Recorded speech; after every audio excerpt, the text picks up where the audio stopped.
इस मूवी में हमें एक ऐसे प्रीस्ट के बारे में बताया गया है जो नर्क को नहीं मानता, क्योंकि उसका मानना है कि ईश्वर सबको माफ कर देते हैं, और यदि ईश्वर सबको माफ करते हैं तो वो किसी को सजा देने के लिए नर्क जैसी चीज क्यों बनाएंगे। पर आखिर में उस प्रीस्ट के सामने कुछ ऐसे सच आते हैं जिससे उसे विश्वास करना ही पड़ता है कि नर्क जैसी कोई चीज ईश्वर ने बनाई है। लेकिन आखिर में उसके साथ ऐसा क्या हुआ कि उसे नर्क पर विश्वास करना पड़ा, और क्या है उस प्रीस्ट की मौत का राज, जानने के लिए इस वीडियो में आखिर तक बने रहे। पर दोस्तों, एक्सप्लेनेशन की शुरुआत करने से पहले अगर आपने वीडियो को लाइक नहीं किया तो इसे जरूर करें, क्योंकि इससे मुझे बहुत मदद मिलती है ताकि मैं आपके लिए और भी ऐसे एंटरटेनिंग वीडियोस पोस्ट कर सकूं। तो चलिए शुरुआत करते हैं मूवी के एक्सप्लेनेशन से। फिल्म की शुरुआत में हमें स्पेनिश भाषा में लिखा हुआ जॉन मिल्टन का एक कोट दिखाया जाता है, जिसमें उन्होंने बताया था कि हमारा दिमाग हमें स्वर्ग और नर्क का एहसास कराता है। जिनके इस कोट के बाद हम एक महिला और उसके बेटे को देखते हैं, जहाँ वो महिला अपने बेटे के लिए कप में दूध लेकर आती है, पर तभी उस महिला को अचानक से उल्टियाँ होने लगती है, और इससे पहले कि उसका बेटा कुछ समझ पाता उस महिला की शक्ल एक डरावने भूत में बदल जाती है। फिर ये सीन यहीं कट होकर एक चर्च की तरफ मुड़ जाती है, जहाँ चर्च का प्रीस्ट वहाँ आए हुए लोगों को गोएट नाम के एक पोएट यानी कि कवि के बारे में बताता है कि गोएट के अनुसार उन्होंने एक भी ऐसा इंसान नहीं देखा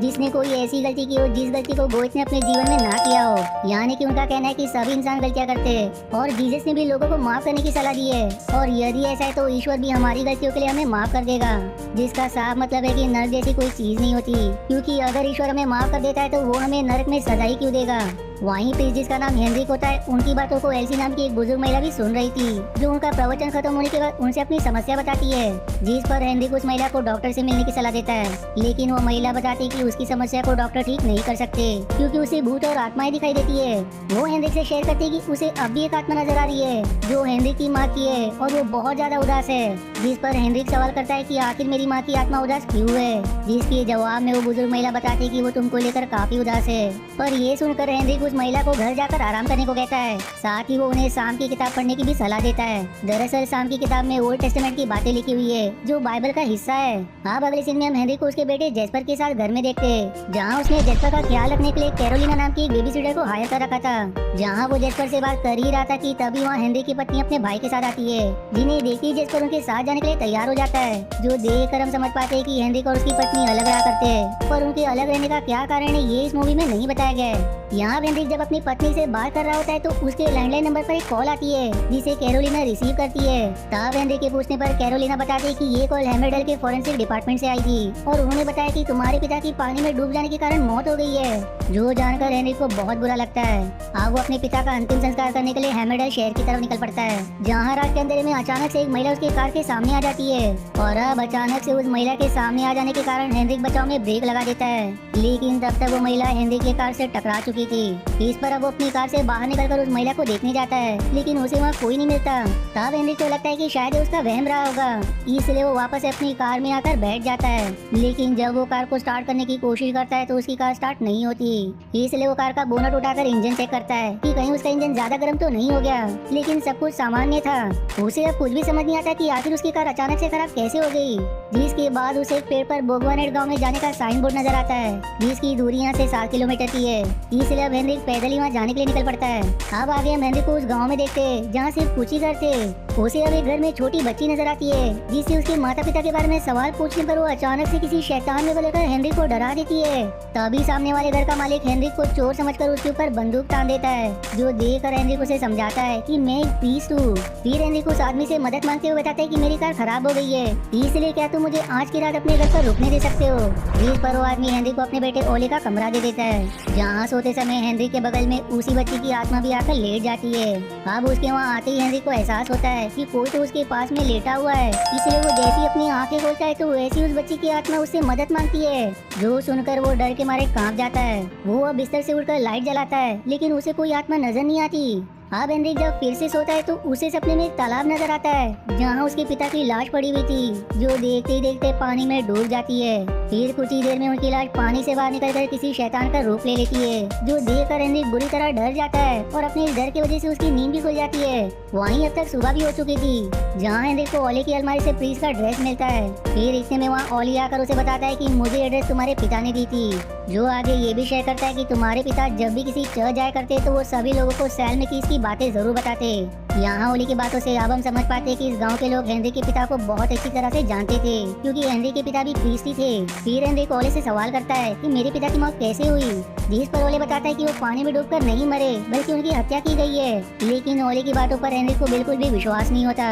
अब ओले के जाने के बाद हेनरी के फोन पर कैरोलिना की कॉल आती है, जो उसे एल्सी की मौत की खबर सुनाते हुए बताती है कि एल्सी ने नील की गोलियां खाकर अपनी जान दे दी, जहां उसकी लाश बाथरूम में बरामद हुई। वो आगे ये भी रिवील करती है कि एल्सी ने बाथरूम की दीवारों पर अपने खून से तुम्हारे बारे में कुछ लिख रखा है कि हेनरी नरक की आग में जलेगा। तभी हेनरी को चमकता है कि उसने पिछली रात जिस महिला को अपनी कार के सामने देखा था उसकी शक्ल एल्सी से मिल रही थी, जिसका मतलब ये है कि वो एल्सी की आत्मा ही थी। फिर आगे हम हेनरी को ओले के पिता ने लिडमैन के साथ उसकी कार के पास जाता देखते हैं, जहाँ लिडमैन की बेटी नोरा हेनरी को अजीब तरह से देखते जा रही थी। वहीं अब हेनरी लिडमैन के साथ मिलकर अपनी कार को सड़क के किनारे पार्क कर देता है, ताकि उस रास्ते से आने जाने वाली बाकी गाड़ियों को कोई दिक्कत ना आए। पर अब इसके बाद उसे जंगल में एक बुजुर्ग महिला नजर आती है, जिनके घर जाकर हेनरी उनसे गैब्रियल के बारे में पूछता है, और यहाँ हमें पता चलता है कि हेनरी के पिता का नाम गैब्रियल था। फिर वो महिला हेनरी को अपने घर में बुलाकर उसे गैब्रियल के बारे में बताती है कि गांव में रहने वाली एक महिला से तुम्हारे पिता का नाजायज संबंध था, और मैंने उसे बहुत समझाया, पर गैब्रियल ने मेरी एक ना सुनी। अब इन बातों को सुनकर हेनरी उनसे कहता है कि मुझे लिडमैन के ऊपर शक है कि उसी ने मेरे पिता को पानी में डुबोकर मारा होगा। लेकिन वो बुजुर्ग महिला इस बात को मानने से साफ इनकार कर देती है, क्योंकि उस महिला के अनुसार गैब्रियल को किसी ईवल चाइल्ड यानी कि शैतान के बच्चे ने मारा है। अब उस महिला की बातों से हमारा शक उसी बच्चे पर जाता है जिसकी आत्मा ने हेनरी को शैतान बनकर डराया था। लेकिन गैब्रियल की मौत का सच क्या है ये हमें आगे पता चलेगा। वहीं अगले सीन में हम हेनरी को एक बांध में देखते हैं, जहाँ नोरा भी मौजूद थी। यहाँ नोरा हेनरी को अपनी खूबसूरती के जाल में फंसाकर उसके साथ इंटीमेट होने लगती है। लेकिन फिर अचानक में नोरा की शक्ल एकदम से बदल जाती है, और हेनरी देखता है कि बिस्तर पर नोरा की जगह उसकी माँ है, जिसकी मौत बहुत पहले हो चुकी है। दरअसल हेनरी वही बच्चा था जिसे हमने मूवी के शुरुआत में देखा था, और उस दिन उसकी माँ को उल्टियाँ इसलिए आ रही थी क्योंकि उनके खाने में जहर मिला हुआ था, जिस कारण उनकी जान चली गई। वहीं इस तरफ हेनरी को समझ आता है कि अब वो बांध में अकेला है, और उसने अब तक जो भी देखा वो बस उसका एक वहम था, क्योंकि वहाँ ना तो नोरा थी और ना ही उसकी माँ की आत्मा। इस पर वो परेशान होकर वापस से लिडमैन के घर चला जाता है, जहाँ उसकी मुलाकात एक बार फिर से ओले से होती है। ओले अब उससे पूछता है कि आखिर तुम बांध में क्या कर रहे थे, जिस पर हेनरी बताता है कि मैं तुम्हारे बांध को देखने गया था। लेकिन ओले को हेनरी पर शक हो जाता है कि उसके मन में कोई पाप है,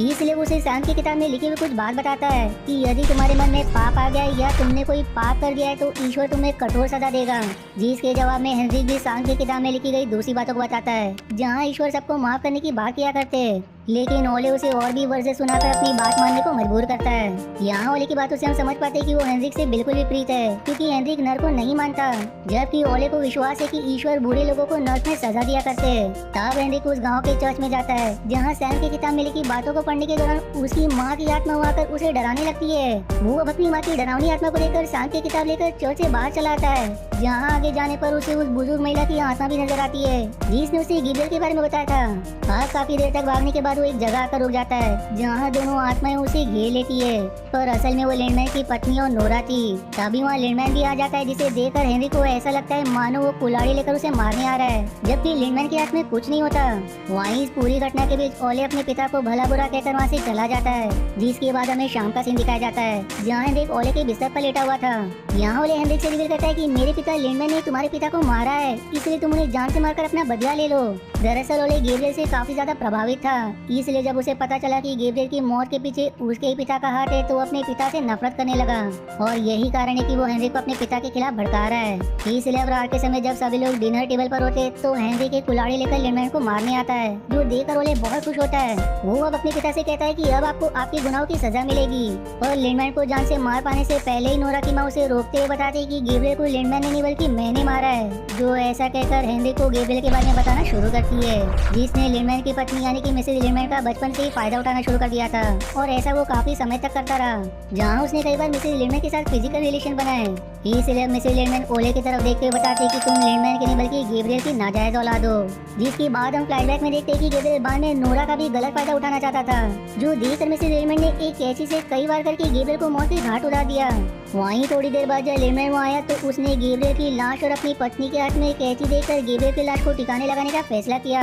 जिसके लिए उसने उसकी लाश को तालाब के पानी में डुबा दिया। बाद में उसने फोरेंसिक डिपार्टमेंट में काम करने वाले अपने एक पहचान वाले आदमी से रिपोर्ट बदलवा दिया, इसीलिए फोरेंसिक रिपोर्ट में गैब्रियल की मौत का कारण पानी में डूबना बताया गया। अब इन बातों को सुनकर ओले वहाँ से भागकर बाहर चला जाता है, क्योंकि वो गैब्रियल को बहुत अच्छा इंसान समझा करता था, जबकि ओले के पीछे उसके पिता भी जंगल में चले जाते हैं। इधर अब डाइनिंग टेबल पर हेनरी को उसके पिता की आत्मा नजर आती है, जिसे अपने के पर कोई पछतावा नहीं था। और तभी हमें एक और फ्लैशबैक दिखाया जाता है जहाँ हेनरिक जब छोटा था तो उसके पिता गैब्रियल ने उसका फायदा उठाने की भी कोशिश की थी। जो बात उसकी पत्नी यानी कि हेनरिक की माँ को पता चलने पर उसने गैब्रियल को घर से बाहर निकाल दिया, लेकिन गैब्रियल ने चुपके से उसके खाने में जहर मिला दिया था, जिस कारण उस बेचारे की मौत हो गई। यहाँ हम ये भी समझ पाते हैं कि जिस बच्ची की आत्मा को हेनरी ने बांध में देखा था उसे भी गैब्रियल ने अपना शिकार बनाया होगा। वहीं जब हेनरी को जब ये फ्लैशबैक नजर आ रहे होते तो बेहोश होकर जमीन पर जा गिरता है, लेकिन अगली सुबह होश आने पर वो खुद को बिस्तर पर पाता है जहाँ नोरा उसे बताती है कि तुम्हारी कार को मैकेनिक ने ठीक कर दिया है, जिस पर अब हेनरी साल की किताब लेकर वहाँ से जाने लगता है। तब रास्ते में उसे एक बार फिर से उसकी माँ की आत्मा दिखाई देती है जो उसे साल की किताब मांग रही थी। यहाँ हेनरी अब जैसे उसके हाथ में साल की किताब रखता है तो उस किताब में आग लग जाती है, जिसके साथ ही उसकी माँ की आत्मा भी जलकर खाक हो जाती है।